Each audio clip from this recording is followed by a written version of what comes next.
जिसका मकसद वक्फ़ प्रॉपर्टीज़ के प्रोटेक्शन को यकीनी बनाना और वक्फ़ एसेट्स के सही इस्तेमाल को यकीनी बनाने का मकसद के साथ हम ये काम को लेकर चले। अस्सलामु अलैकुम रहमतुल्लाहि व बरकातहू। सबसे पहले तो मैं सोशल मीडिया के तमाम भाइयों का दिल की अमीर गहराइयों से ममनून व मशकूर हूँ कि आप लोगों ने शॉर्ट नोटिस पर हमारी दावत को कबूल करते हुए यहाँ पर आकर अपने प्लेटफॉर्म से के ज़रिए आवाम तक अपनी बात को रखने का मौका दिया है। इसी के साथ साथ आपके तमाम ज़ायरीन को रमज़ान करीम की पुरखुलूस मुबारकबाद वक्फ़ प्रॉपर्टीज़ प्रोटेक्शन काउंसिल की जानिब से एडवांस में हम पेश करते हैं। आज की इस प्रेस कॉन्फ्रेंस को बुलाने का मकसद वक्फ़ प्रॉपर्टीज़ प्रोटेक्शन काउंसिल के ऑफिशियल लॉन्च को करने के लिए आज हम जा रहे हैं। वक्फ़ प्रॉपर्टीज़ प्रोटेक्शन काउंसिल मौलाना शाफ़ी सादी साहब जो साबिक़ स्टेट बोर्ड के चेयरमैन रहे और मौजूदा गवर्नमेंट ऑफ कर्नाटका में वक्फ़ काउंसिल के नायब चेयरमैन हैं, उनकी सरपरस्ती में एक काउंसिल, एक ऑर्गेनाइजेशन बनाई गई है जिसका मकसद वक्फ़ प्रॉपर्टीज़ के प्रोटेक्शन को यकीनी बनाना और वक्फ़ एसेट्स के सही इस्तेमाल को यकीनी बनाने का मकसद के साथ हम ये काम को लेकर चले। आज की इस प्रेस कॉन्फ्रेंस से हम 1 मंथ ऑनलाइन मेंबरशिप कैंपेन का इनाग्रेशन करने जा रहे हैं, जिसका मकसद पूरे रियासत कर्नाटका से तकरीबन 10,000 लोगों को इस ऑर्गेनाइजेशन के ज़रिए जोड़ना और कम्युनिटी को वक्फ़ के ताल्लुक़ से एजुकेट करना हमारा मकसद है।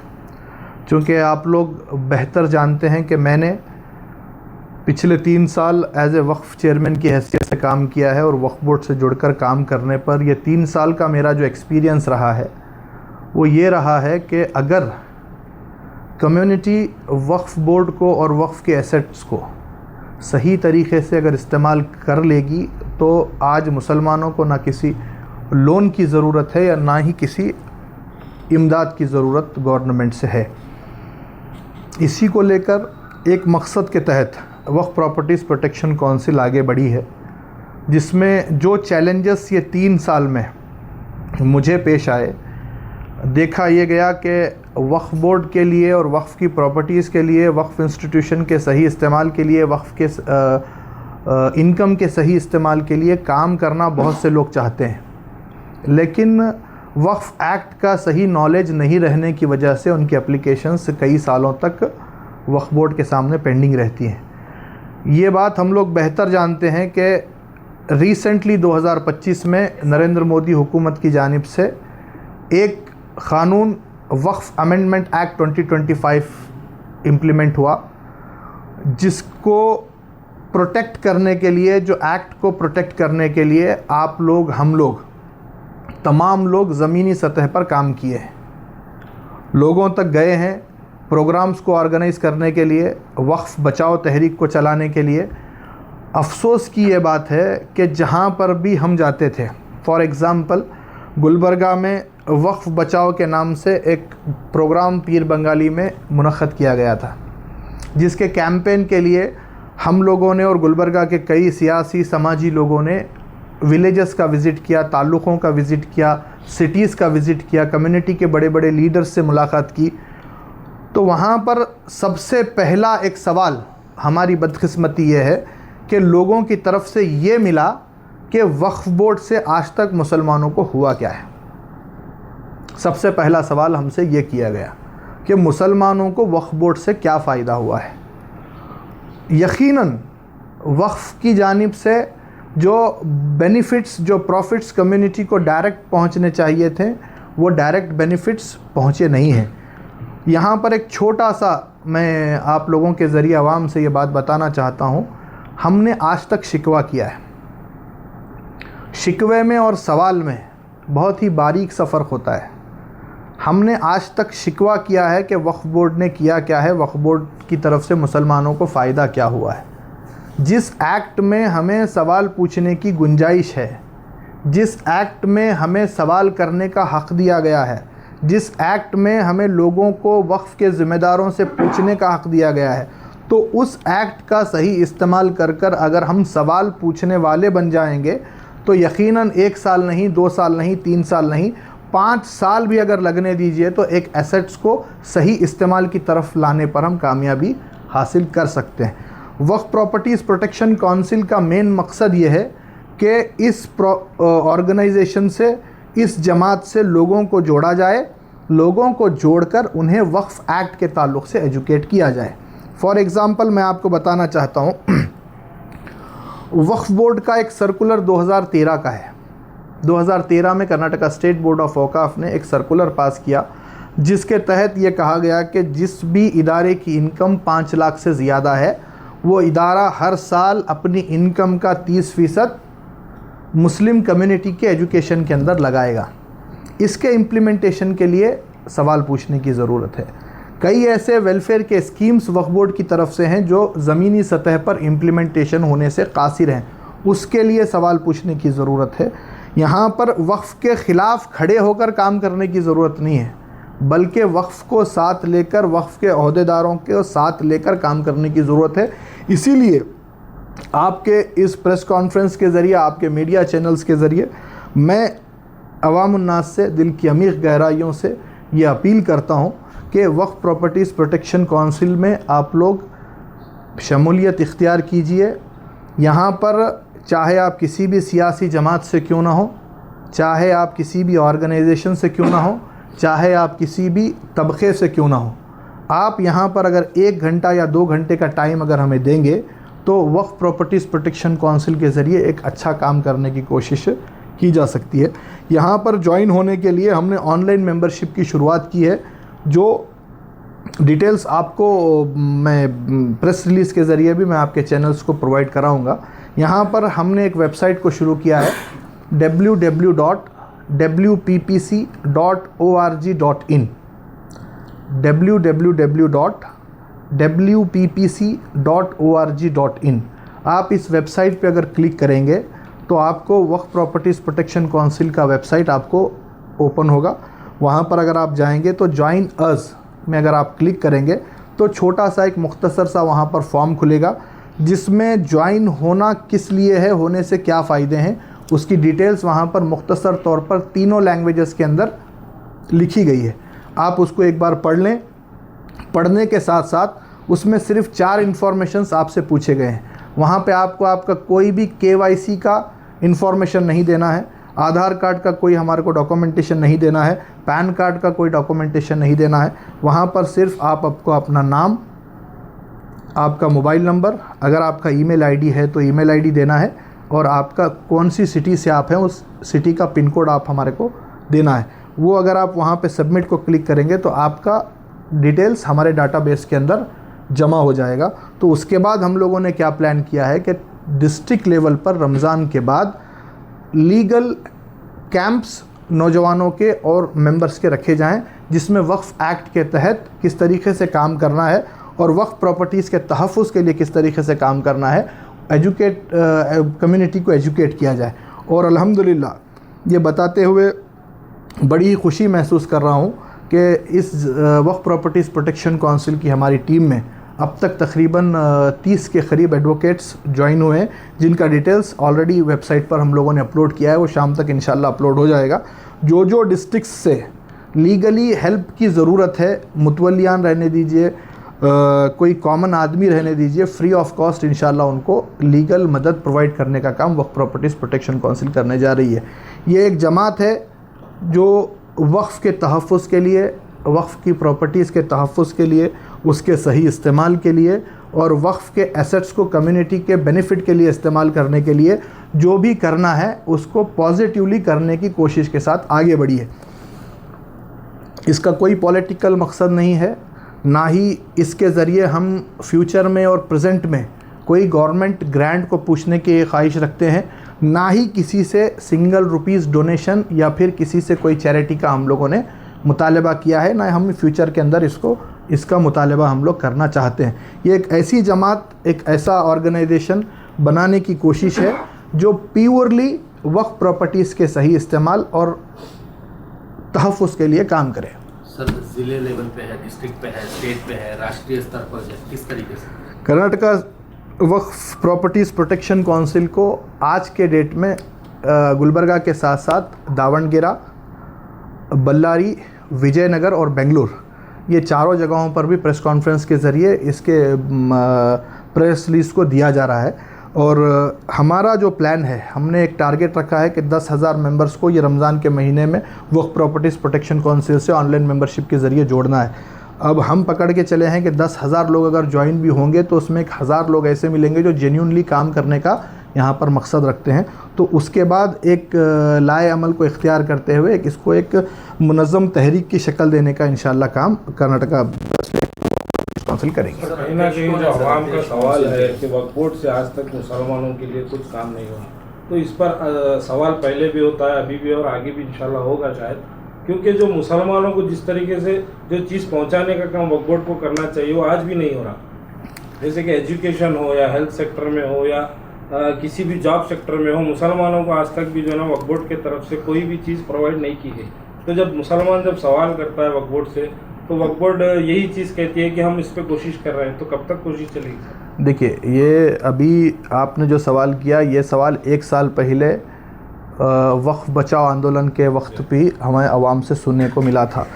अब यहाँ पर सवाल वक्फ बोर्ड से किस तरह करना है, लीगल किस तरीके से सवाल किया जाना चाहिए, क्योंकि देखिए अभी ये एटोनॉमस बॉडी है ना। मैं कर्नाटका स्टेट बोर्ड ऑफ औकाफ के ख़िलाफ़ यहाँ पर बोलने के लिए बैठा हूँ, ना कर्नाटका स्टेट बोर्ड ऑफ औकाफ के फेवर में बोलने के लिए बैठा हूँ। ये एक एटोनॉमस बॉडी है। यहाँ पर गवर्नमेंट सिर्फ सजेशन दे सकती है, डिसीज़न नहीं ले सकती। यहाँ पर गवर्नमेंट इन्हें बोल सकती है, इनके ख़िलाफ़ एक्शन नहीं ले सकती। एटोनॉमस बॉडी रहने की वजह से यहाँ पे सवाल पूछा नहीं जा रहा है। सवाल ना पूछा जाने की वजह से, कुछ ऑफिसर्स की वजह से पूरा सिस्टम आज के पीरियड में कोलैप्स होने पर है। तो सवाल पूछने का लीगल तरीक़ा, मैं अकेला अगर पूछूंगा तो वो सवाल में दम नहीं रहेगा। अगर बहुत से लोग एक साथ एक ही सवाल कानूनी दायरे में रहकर पूछेंगे तो सिस्टम एक दिन में सुधरने वाला नहीं है। इसको सुधारने के लिए एक मजबूत तहरीक की और एक स्ट्रगल की ज़रूरत है, क्योंकि मैंने अपने 3 साल के अरसे में जो महसूस किया उसको प्रैक्टिकली मैं, मौलाना शाफ़ी सादी साहब और इस तरीके से वक्फ में जो पहले काम कर चुके हैं वो लोगों की एक मजमूई तहरीक वक्फ प्रॉपर्टीज़ प्रोटेक्शन काउंसिल है। सर, जैसे शफी सादी साहब अभी भी वो वक्फ बोर्ड में हैं, आप भी जो है चेयरमैन के स्थान पर अभी हैं, तो फिर उससे हट के काउंसिल का क्या मकसद है सर, जब आप तो रूलिंग में हैं, वक्फ बोर्ड में हैं, आप बोर्ड से जुड़े हुए हैं? देखिए, वक्फ प्रॉपर्टीज़ प्रोटेक्शन काउंसिल बनाने का जो मकसद और जो ज़रूरत महसूस हुई, जब तक हबीब सरमस्त चेयरमैन की चेयर पर है, उन्होंने अपना काम किया, कोशिश की, और जो काम वो कर सकते थे वो एक पॉजिटिवनेस की तरफ से लाने की कोशिश हमने की। मौलाना शाफ़ी सादी साहब भी जब तक चेयर पर रहे, उन्होंने मजबूती से वक्फ़ को एक पॉजिटिव तरफ लाने की कोशिश की। लेकिन जब तक ये मामला सुधरने वाला नहीं है, जब तक कि आप इसको मजबूत अवामी तहरीक नहीं बनाएंगे, जब तक कम्युनिटी शिकवे से हट के सवाल पर अगर नहीं आएगी, तो ये मामला हल होने वाला नहीं है। सर, कौन अध्यक्ष रहेंगे, कैसे डिसाइडेड है, जिम्मेदार कौन रहेंगे, किसकी अध्यक्षता में जो है फैसले लिए जाएंगे? लोगों को तो जोड़ रहे हैं, लेकिन आगे का कैसे? मौलाना, अभी आप हमारी वेबसाइट पे अगर देख सकते हैं तो इसका एक लाएअमल वहाँ पर हमने दिया है। मौलाना शाफ़ी सादी साहब इसके सरपरस्त आला हैं कर्नाटका स्टेट के लिए, और मैं बहैसियत कर्नाटका स्टेट प्रेसिडेंट इसके अंदर जुड़ा हुआ हूँ। और एक कमेटी भी हमने वेबसाइट पर दी है जो एक्टिवली काम करेगी, और डिस्ट्रिक्ट इंचार्जेस भी उसके अंदर बनाए हैं। जब मेंबरशिप कैंपेन और मेंबरशिप ड्राइव ख़त्म होगा, उसके बाद तमाम मेंबर्स के मजमूए के साथ स्टेट लेवल पर डिस्ट्रिक्ट बॉडीज़ को बनाने का काम करेंगे। ये प्योरली वक्फ़ के तहफ़्फ़ुज़ के लिए काम करने वाली जमात है। सियासत से इस जमात का कोई लेना देना नहीं। आप इस प्रेस कॉन्फ्रेंस में भी देख सकते हैं और आगे आने वाली प्रेस कॉन्फ्रेंसेस में भी देख सकते हैं, हमारे साथ कांग्रेस पार्टी के लोग भी जुड़े हुए बैठेंगे, हमारे साथ जनता दल सेकुलर के लोग भी जुड़े हुए बैठेंगे, हमारे साथ मजलिस इत्तेहादुल मुस्लिमीन के लोग भी जुड़े हुए बैठेंगे, एसडीपीआई से लोग जुड़े हुए भी बैठेंगे, तमाम ऑर्गेनाइजेशन से जुड़े हुए। मेरी गुजारिश आप लोगों से सिर्फ ये है कि आप अपनी अपनी ऑर्गेनाइजेशंस में रहिए, आप अपनी अपनी सियासी जमातों में रहिए, आप अपने अपने मकतब फ़िक्र में रहिए, लेकिन उसके साथ साथ एक मकसद जो कम्युनिटी के वेलफेयर के लिए, क्योंकि जो सेटअप आज बना हुआ है उस सेटअप को बनाने के लिए कई 100 साल लग जाएंगे उतनी प्रॉपर्टीज़ को जमा करने के लिए। लेकिन आज वक्फ की हालत ये है कि कुछ लोग अपने घर की जागीर समझ के बैठे हुए हैं। आज गुलबर्गा के बड़े बड़े इंस्टीट्यूशंस को अगर आप उठाकर देख लेंगे तो 25 साल से उठाकर देख लीजिए, 50 साल से उठाकर देख लीजिए, कुछ ही फैमिलीज़ की कमेटीज़ वहाँ पर खाबिज होकर बैठी हुई हैं। तो इन तमाम चीज़ों को, ये कम्युनिटी को एहसास ये दिलाना है कि ये मिल्लत का असासा है, ये किसी की जागीर नहीं है, ये मिल्लत का असासा है। और इस पर जब तक सवाल नहीं पूछा जाएगा उस वक्त तक मामला सही होने वाला नहीं है। क्या हमें मेंबर साहब की तरफ से वो कौन लोग बैठे हैं मालूम पड़ सकता? देखिए, उस पर इंशाल्लाह एक प्रेस कॉन्फ्रेंस में फिर आगे आने वाले दिनों में करूँगा, क्योंकि अभी ये ऑर्गेनाइजेशन की शुरुआत है। WPPC पर भी आरोप लगा है कल, ये रजिस्टर्ड है अनरजिस्टर्ड है, क्या इसकी तफसील है? देखिए, इंशाल्लाह जिन अथॉरिटीज़ के सामने इसका क्लैरिफिकेशन दिया जाना पड़ेगा, उन अथॉरिटीज़ के सामने इंशाल्लाह इस क्लैरिफिकेशन को दिया जाएगा। लेकिन as per the present law कोई भी लोगों को जुड़कर काम करने के लिए किसी रजिस्ट्रेशन की ज़रूरत नहीं है। आज इस मुल्क की नहीं, इंडिया एशिया की सब में बड़ी ऑर्गेनाइजेशन जिसे डाटा के तौर पर समझा जाता है, राष्ट्रीय स्वयंसेवक संघ RSS, वो ख़ुद भी आज तक अपना रजिस्ट्रेशन, मैंडेटरी नहीं है कि आपको रजिस्ट्रेशन करवाना है। एक मकसद के लिए जुड़े हैं, एक मकसद के लिए जोड़ना चाह रहे हैं। ना हम किसी से 2 रुपये चंदा मांग रहे हैं, ना हम किसी से 2 रुपये डोनेशन ले रहे हैं, ना हम कोई गवर्नमेंट के पास जाकर कोई वेलफेयर का ग्रांट पूछ रहे हैं। हम हमारे जेब के पैसों से कम्युनिटी के वेलफेयर के लिए काम करना चाह रहे हैं। तो किस रजिस्ट्रेशन की ज़रूरत हमें होनी चाहिए? क्या हमें किसी के पास जाकर सवाल करने की ज़रूरत है? क्या आपकी इजाज़त है कि हम ये वक्फ़ के लिए काम करें? कई ऑर्गेनाइजेशन ऐसी हैं जो अनरजिस्टर्डली कम्युनिटी के लिए काम करती आ रही हैं। इस पर सवालात भी उठ सकते हैं कि आपकी जो कम्युनिटी है वो रजिस्टर्ड नहीं है, तो ज़रूरी नहीं है बुनियाद से आप हमारे से सवाल करें। तो ये भी सवालात लोगों में जो है ना, जो हो सकता है वक्फ के जो मेंबर्स रहेंगे वो आपसे सवालात ये भी कर सकते हैं। क्या बोल के? मतलब कि आप किस बुनियाद पर हमारे से सवाल कर रहे हैं? आपका ना रजिस्ट्रेशन है, ना आपका कोई बॉडी फॉर्म है। वक्फ एक्ट सेक्शन 3 डिफिनेशन में पर्सन इंटरेस्टेड इन वक्फ का क्लियरली क्लैरिफिकेशन वहाँ पर आ गया है। आपको किसी ऑर्गेनाइजेशन रहने की ज़रूरत नहीं है, ना आपको कोई रजिस्ट्रेशन रहने की ज़रूरत है, ना आपका किसी सेक्शन के तहत आपकी कोई सर्टिफिकेट इशू होने की ज़रूरत है। अगर आप एक इंडिविजुअल आदमी हैं और आपको वक्फ में इंटरेस्ट है तो आप कोई भी एप्लीकेशन, कोई भी कंप्लेंट, कोई भी requisition before the any authority Waqf properties के ताल्लुक से फाइल करते हैं। एक्ट आपको उसकी इजाज़त देता है, ये सवाल नहीं किया जा सकता। सर, जैसे 30 एडवोकेट्स आप रखें हैं वेबसाइट पे, तो किसी को भी शिकायत करना तो डायरेक्टली एडवोकेट के थ्रू कंप्लेंट होगा या फिर कंप्लेंट नहीं? देखिए, अब हमने ये इस पे एक लाएअमल ये तय किया है कि कोर इश्यूज़ को इसके अंदर लिया जाएगा। जिस तरीके से अगर अब हम 10,000 मेंबरशिप का कैंपेन की शुरुआत किए हैं तो डिस्ट्रिक्ट वाइज डाटा हमारे पास आएगा, किस किस डिस्ट्रिक्ट से कितने कितने लोगों ने हमारे साथ शमूलियत को इख्तियार किया है। हम कोशिश ये कर, क्योंकि इस सेटअप को जमाने के लिए तकरीबन 6 महीने का अरसा चाहिए, क्योंकि हम जो काम करना चाह रहे हैं इस सेटअप को जमने के लिए 6 महीने का अरसा चाहिए। फर्स्ट प्रायोरिटी में हमने लोगों से इंटरेस्ट जानने की कोशिश की है कि कौन कौन इस मकसद के तहत जुड़ना चाहता है।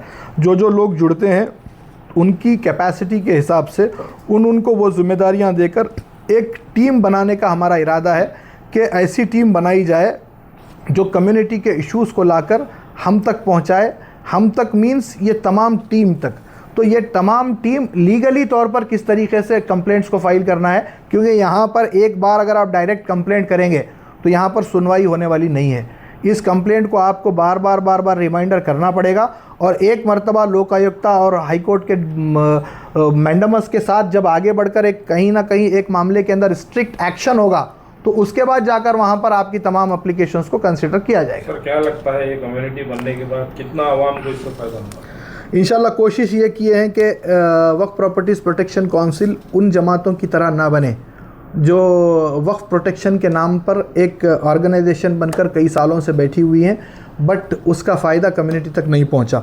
इंशाल्लाह वेबसाइट के ज़रिए तमाम अचीवमेंट्स को आवाम के सामने रखने की कोशिश की जाएगी। और क्योंकि मसले बहुत ज़्यादा हैं, आज हमने यहाँ पर ऐलान कर दिया वक्फ प्रॉपर्टीज़ प्रोटेक्शन काउंसिल के, और वहाँ पर हमारा एक वेबसाइट पर एक सेक्शन हमारा ये है ग्रेवियंसेस का कि आप ऑनलाइन भी हम तक कंप्लेंट्स को पहुँचा सकते हैं, लेकिन हमने उसको अभी शो नहीं किया है, हमने उसको अभी बंद रखा है, क्योंकि हमें पता है कि 10,000 मेंबर बनने से पहले 10,000 ग्रीवेंसेस हमारे पास आ जाएंगे, 10,000 कंप्लेंट्स हमारे पास आ जाएंगी, क्योंकि उतने ज़्यादा मिसमैनेजमेंट्स यहाँ पर हैं। तो उसको आगे आने वाले दिनों के अंदर खोलकर ऑनलाइन भी इंशाल्लाह ग्रीवेंसेस लेने की कोशिश वक्फ प्रॉपर्टीज प्रोटेक्शन काउंसिल करेगी। जो पॉलिटिकल पार्टी के लीडर्स ज्वाइन हो गए, आपको उनके पॉलिटिकल जो भी मिस कम्युनिकेशन रहेगा वो इस जमात में किस तरीके से वो यूज़ करेंगे या नहीं करेंगे, या जो भी इनके पॉलिटिकल ड्रामेज रहेंगे वो बाहर होंगे? देखिए, हम ला इलाहा इल्लल्लाह मोहम्मद रसूलुल्लाह की बुनियाद पर मुत्तहिद कौम है। हम मस्जिद के बाहर जब होते हैं तो कोई कांग्रेस होता है, कोई जेडीएस होता है, और बदकिस्मती है कि कोई बीजेपी भी होता है। लेकिन जब मस्जिद के अंदर दाखिल होते हैं तो मुसलमान की हैसियत से दाखिल होते हैं, और सफ़ जब बनती है तो ये देख कर खड़ा नहीं हुआ जाता कि मेरे बाजू जेडीएस का ठहरा है या कांग्रेस का ठहरा है। तो यहाँ पर हमें बुनियादी तौर पर जो तालीम दी गई है, इत्तेहाद की तालीम दी गई है, जिसको भूलने की वजह से आज मुसलमानों की हालत ये है कि सच्चर कमेटी कहती है कि दलितों से भी नीचे आज तुम एजुकेशन में चले गए हो, बिज़नेस में चले गए हो, तालीम में चले गए हो, तमाम मियार में तुम आज दलितों से नीचे हो। ये वही कौम है जिसने इस मुल्क को ताजमहल, लाल किला जैसी इमारतें दी हैं, 800 साल इस मुल्क पर हुकूमतें की हैं। इस मुल्क में जितने भी इंफ्रास्ट्रक्चर्स और जितने भी वेल डिज़र्विंग जो चीज़ें जो देखने के लिए बाहर से लोग आते हैं, वो तमाम देने वाले मुसलमान हैं। और आज हालत मुसलमानों की जाकर अगर देखना है तो जीडीए ऑफिस के ऊपर, माइनॉरिटी ऑफिस के बाहर आधा घंटा खड़े रह जाइए, आपको मुसलमानों की हालत पता चल जाएगी। कितनी बहनें बुर्का पहनकर 5,000, 10,000, 15,000 के एजुकेशन लोन की वजह से के वास्ते खड़ी हुई हैं। आप ही लोगों ने, आपके तमाम सोशल मीडिया चैनल्स को मैं दिल की अमीर गहराइयों से सलाम करना चाहता हूँ, आप ही लोगों ने मुद्दा माइक्रो फाइनेंस का उठाया था। आप लोग मेरे से बेहतर जानते हैं कि 5-5, 10-10 हज़ार की वजह से हमारी बहनें बिस्तरों तक जा चुकी हैं। ये मामलात हमें देखने में आए हैं। हम अगर इस पर आंख बंद करके बैठेंगे तो मामले हल होने वाले नहीं हैं। सवाल करना है, कोशिश करना है। अल्लाह से उम्मीद है कि इस कोशिश को अल्लाह कामयाब करें। तनकीदें होती रहेंगी। मेरे उस्ताद मोहतरम ने कहा था, सियासी मैदान में और समाजी मैदान में जिस दिन कदम रखेंगे उस दिन सवाल किए जाएंगे, और सवाल किया जाना इस बात का सबूत है कि आप ज़िंदा हैं, आप एक लाश नहीं हैं। सवाल लाशों से नहीं होता, ज़िंदा लोगों से होता है। आवाम को क्या मैसेज देना? पब्लिक को मैं यही मैसेज देता हूँ, बिलखुसूस एजुकेटेड नौजवानों को ये मैसेज देता हूँ कि आप लोग इस जमात के साथ जुड़िए, वक्फ प्रॉपर्टीज़ प्रोटेक्शन काउंसिल के साथ जुड़िए। आप अपने वक्त का 1 घंटा, 1.5 घंटा, 2 घंटा इस जमात के साथ दीजिए। इंशाअल्लाह मैं आपसे वादा करता हूँ कि 3-4 साल के अरसे में इंशाअल्लाह एक वक्फ बोर्ड को एक ऐसा इदारा बनाने की कोशिश करेंगे जिससे कम्युनिटी का वेलफेयर का काम हो सके। और इसके साथ साथ कई ऐसे इश्यूज़ पर जो वक्फ प्रॉपर्टीज़ प्रोटेक्शन काउंसिल 7-8 महीनों से एक्टिवली फील्ड पर काम कर रही है, कई ऐसे इश्यूज़ पर जो वक्फ बोर्ड के सामने रखे गए हैं और वक्फ बोर्ड का वहाँ से कोई रिप्लाई नहीं आ रहा है, तो ऐसे इश्यूज़ पर honourable chief secretary government of Karnataka से रिटर्न में मिलने की इजाज़त वक्फ प्रॉपर्टीज़ प्रोटेक्शन काउंसिल की तरफ से मांगी गई है। उम्मीद है कि मिड ऑफ रमज़ान में honourable chief secretary government of Karnataka इस मामले में मुलाकात का वक्त देंगी तमाम एडवोकेट्स के साथ और तमाम काउंसिल के साथ। इंशाअल्लाह चीफ सेक्रेटरी साहिबा से मिलकर इन तमाम इश्यूज़ को उन तक उठाने की और ऐवान असम्बली तक इसको पहुंचाने का काम इंशाअल्लाह वक्फ प्रॉपर्टीज़ प्रोटेक्शन काउंसिल करेगी।